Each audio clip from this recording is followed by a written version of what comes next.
नमस्कार मंडळी, आज आराध्याची फरमाईश आहे केळीचं शिकरण. शिकरणाची तयारी चालू आहे. शिकरणाचे केळीचे असे 4 भाग करून घ्यायचे आणि त्याचे छोटे छोटे कट पीस करून घ्यायचे.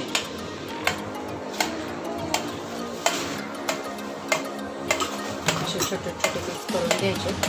त्यानंतर दूध घेतलं आहे आणि त्यामध्ये हे असे छोटे छोटे पीस मस्तपैकी करून घेतले आहे. तर ते टाकायचे. ते केळीची खूप सगळी टाकायचे. त्यानंतर मी असं आराध्यासाठी असं काजू बदामची पेस्ट करून ठेवलेली आहे एका डब्यामध्ये. तर ती थोडीशी त्यामध्ये टाकायची जेणेकरून टेस्ट खूप छान येते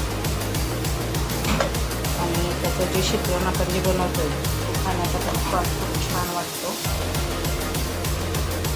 ते छान मिक्स करून घ्यायचं. दूध हे थंड असावं, फ्रीजमध्ये ठेवलेलं ते काढावं किंवा हे शिकरण असं उचलून तुम्ही फ्रीजमध्ये ठेवायचं.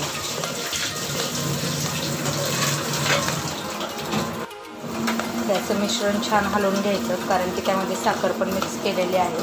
तर ती ज्यावेळेस चांगली विरघळली की ती मस्त मजा येईल तुम्हाला पण खायला. आणि केळीचे पूर्ण अर्धे पीस न करता असे छोटे छोटे पीस करायचे. म्हणजे तुम्ही ते असं हे शिकरण करून बघा, खाऊन बघा, खूप छान लागेल तुम्हाला. जेणेकरून स्वाद पण खूप मस्त येतो.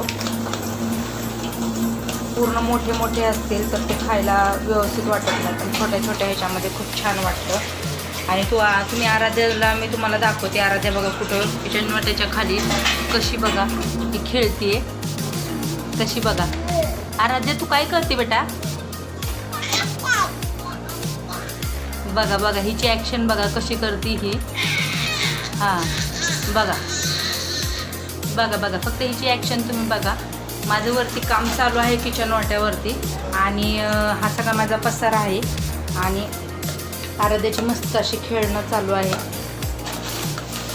या तुम्ही सगळेजण खायला.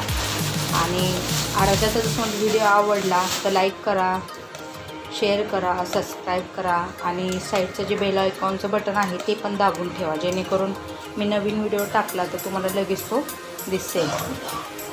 थँक्यू.